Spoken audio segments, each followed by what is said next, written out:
And we're live. Hello, everybody, and welcome to my session number 20.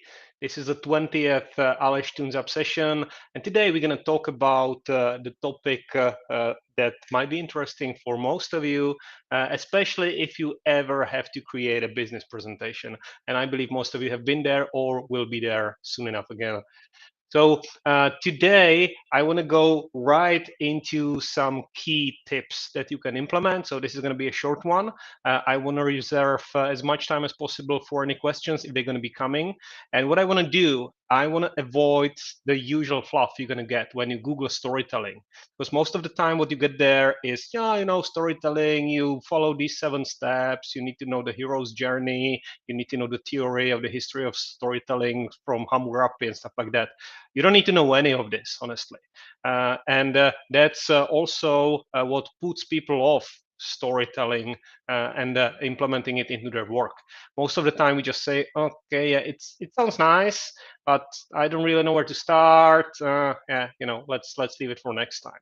So we're gonna change all this today, and I'm gonna show you how to start super simple with just 3 tips I'm gonna give you. So let's get right to it, because one of the rules of engaging presentation is to provide value to your audience right from the start as fast as you can. So what I would say is the tip one that you want to definitely implement is you want to start with the end. You want to know how your story is going to end. What are you actually trying to achieve with your presentation? So it's an objective. You can also call it start with the why. But the point here is ask yourself a question: why are you even presenting? What is the point of that? And you would be surprised, or maybe you wouldn't, if you've seen a lot of presentations, how few people actually ask this.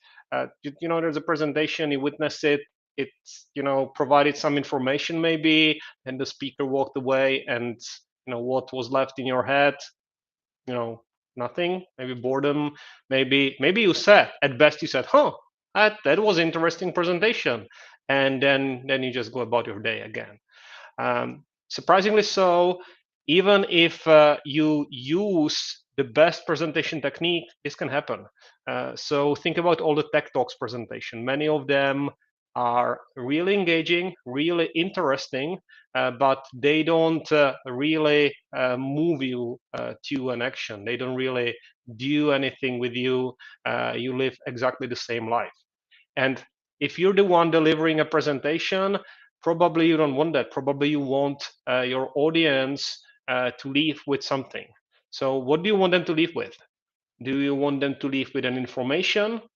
Do you want them to leave with an action they're going to perform?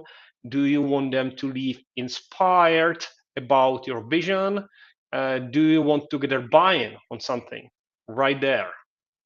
So knowing what it is about, knowing what is the end, why are you actually doing that, is important. And I know it sounds obvious, but try to write it down. Try write down, in 2 sentences, what would be different after you deliver the presentation.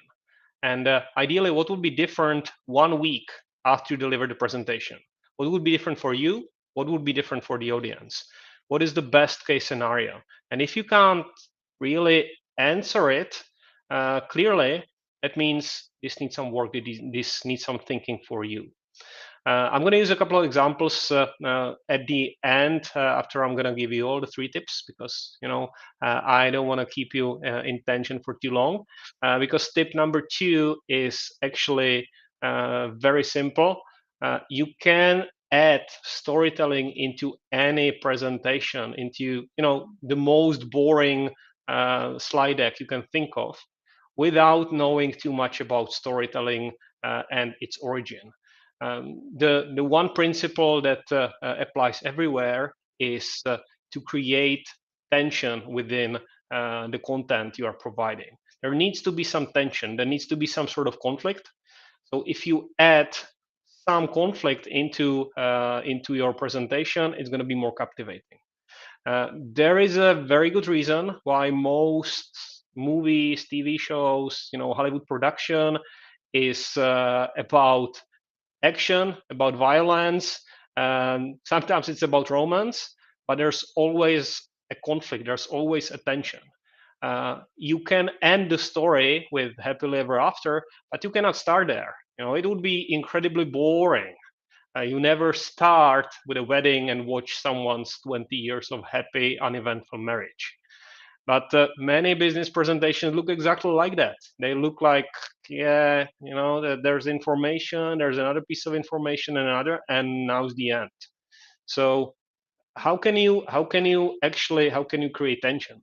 Mm, you can ask yourself, or even better, you can ask the audience, what is the worst thing that can happen in case people don't follow your call to action? People don't actually do what you want them to do. People don't contribute to the objective you're trying to achieve through the presentation. And if that's the case, you are on a good way or on a good path to actually provide a presentation that is more impactful. So let me tell you how we're doing it with the conference I'm working on right now. It's a conference for directors of large European warehouses in Amazon, and what we're doing there is we are providing participants with business documents that are actually providing information how each business line is doing, how is it relevant for the preparation of the upcoming holiday season nearing Christmas. And there's one way to do that.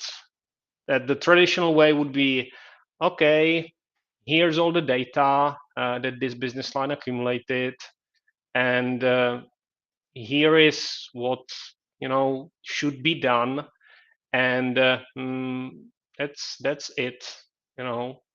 Goodbye. So having the same content, you can provide a little bit of more interest by creating tension in the story, and you can create a tension by bringing in a villain and a hero and some conflict to be resolved, as in a typical action movie or a crime movie. It's pretty much always the same. So how can you edit? How are we doing that within the preparation of the conference? We are asking our stakeholders to provide the business content in a specific template. And the template provides this story arc with attention. So it goes this way. First, what is the mission for the upcoming holiday season? What is the best thing that we can accomplish? So if everything goes great, if everything is perfect, what could be the prize that we can win? What could be the biggest achievement we can accomplish if we do everything right? This way, you paint the positive picture, something that would work great, everything goes smoothly. Uh, then the next one is, what is the greatest risk? So what is the biggest threat that could endanger this vision and that could prevent it from happening? So now you have certain tension. You are clustering the information into the buckets of good and bad. So there's polarity in there. This polarity already brings you some interest. So you can do this in any context that you are providing. Usually, when you're providing data, you can say that some of the KPI, some of the parameters might be risks or might be negative. Some of them might be positive. And if you do that, that creates this sense of conflict that needs to be resolved. What you want to do next with this tension, you want to provide a channel to resolving this tension. So, of course, a good movie would not end with a cliffhanger. The good movie would end up with some resolution, at least partial, of this conflict. It's usually partial if you wanna shoot a trilogy or something longer and you wanna get people hooked. But a complete story requires this resolution. That's what human brain is hardwired to seek and crave. So if you watch a great movie, but the last part of it doesn't provide a resolution, it ends with a cliffhanger, you wouldn't like it. So how can you provide it, and how are we doing it with the conference I just mentioned?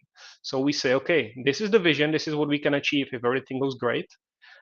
This is the risk that is in place in case we are going to be stopped from achieving it. And now you need the positive action that could be taken. What is the heroic action that could make sure that the good prevail? And here you need a hero, and that would be the point number three. What you want is you want to make sure there is a call to action embedded in your presentation. It may be in the end, it may be someplace else, but you usually want your audience to do something. I know I mentioned it at the very beginning, like what is the objective of your presentation? What should be the takeaway? And this could be actually manifested in the call to action. The best way to put call to action in, and I think also the easiest, is to include your audience in the story. Make them the hero, right? Make them the hero of the story. Say, here's our vision we want to achieve. Here's the risk. What could go wrong and what could happen if we don't achieve it. And we are inviting you, the audience, to help us avert this risk and to achieve the vision. We wouldn't be able to accomplish this without you, the audience. So that's how you can plug in a call to action. So once the audience is the hero, you just need to ask them for properly and succinctly for the action to take. In our case, the actions are clearly defined in each of the business lines documents. It's composed of a bunch of things. Some of them is monitoring data. Some of it is specific actions. And however, let's say monitoring data is not by itself very exciting, we are framing it is in a very purposeful way. So by doing this relatively mundane task, you are contributing to the bigger vision of a successful upcoming holiday season, and you are averting the potential risk. Um, of course, if you are working in any company, big, small, doesn't matter. What you want to do, you want to work on your vision, something that is embodying what your company is striving for, and you would want all of the content link to this vision, at least indirectly. For Amazon, our the key vision here is to fulfilling customer promise, making sure that when customer orders something, it will be delivered on time, in a perfect quality, the way that the customer is expecting it. And whatever is endangering this, well, that's the threat that you would want to avert. So think about it. Think about it in these three points. Start with the objective. What are you trying to accomplish? Then find a way that you can create a polarity between the good and the bad. And the third, embed call to action. Ask the audience to do something. You can notice in any given presentation that you've ever prepared or witnessed, there's always some call to action, but sometimes the call to action is implicit. It's like, okay, most of the presentation, for example, that are just showcasing business results, they have call to action, but the call to action is implicit. And the call to action here is usually, like me, I did a good job this last quarter, right? What do you say, my manager? So that would be a presentation that just showcases results. Actually, there is a call to action, but it's not expressed. What is more powerful is if you express the call to action right in your delivery. This way, you are more in control. So that's pretty much what I had for the 3 tips. There's way more to it, of course, and you can dive deeper into the storytelling techniques. But if you follow these 3 steps, you can basically implement them in any content you already have prepared. I actually just was in a conversation with a friend of mine who was trying to kind of pimp up the presentation she was working on, and I recommended exactly this. So you can do this with any content. It's not difficult, and you don't need to know anything else about storytelling. So that's pretty much it. Last tip for the end. And that's a common mistake. So it's a bonus for now. Do not fall into the trap of thinking that you need to emulate the best stories you know. You don't need to emulate a movie. You don't need to try to create something that's flashy and amazing. The problem with the perfect Hollywood stories, and even with many TED talks, as I mentioned, is that they are self-contained. They don't really have any impact outside themselves. They are engaging, they are entertaining, but they are not containing any call to action. So you don't want to do that. You want to have presentation that have impact in the real world. So that's pretty much it for today. And what I want to make sure here is also, because this is live, it's happening right now. I want to answer any questions you might have related to your presentation preparation, related to any way that you would like to embed storytelling into your work, and I'm very happy to answer them right now. So if you have any questions, use the comments on the side or below or wherever you see them, depending on which platform you're using to watch this, and I'm going to pick them up right now. And because let's see if we get some questions. I see we have some viewers in here. So if you do, please engage. Let me know if this is useful, and if you have anything to add, or if you want me to answer anything. So in the meantime, coming back to my point number 3, embed call to action. So what is the call to action for today? I don't want to make it implicit. I want to be in control, and that means that I'm going to invite all of you to follow me on LinkedIn if you like this. I do this every week so far, and I already mentioned this is my week 20. Consistently doing this every Thursday live. So if you want more, go on LinkedIn, follow me there. You can also click the little bell in there, which means you're going to be notified for my new posts. And if you still have extra energy to do other stuff or extra curiosity regarding how you can implement storytelling techniques in your own work, shoot me a direct message on LinkedIn, and I'm very happy to have this conversation with you. And as I said, I'm doing this every week, so you can also bookmark the Thursday evenings Central European time, and see me on the next one. So let's see. Hey, hi Tigran. Yeah, long time no see. For sure, for sure. And Tigran, actually, I need to check. If you have any stand-up comedy content from like recent times, because I love that, and it's a big inspiration for me also in terms of storytelling. So that's so cool to hear you and actually see you here. So Tigran, shoot me a direct message as well. I'm not gonna teach you. I'm not gonna preach, but I would love to catch up. So, having said that, since I don't see any questions from you, the last thing I'm going to say, in case you don't like to watch my weird face doing weird faces in here, you can also listen to these episodes on my podcast channel called Leadership Experience Works. You will find links to that on my LinkedIn profile as well.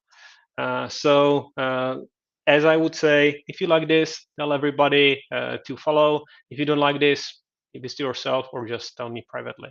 Okay, that's pretty much it from me for today. Thank you so much. Have a lovely rest of the day, and I will see you next week.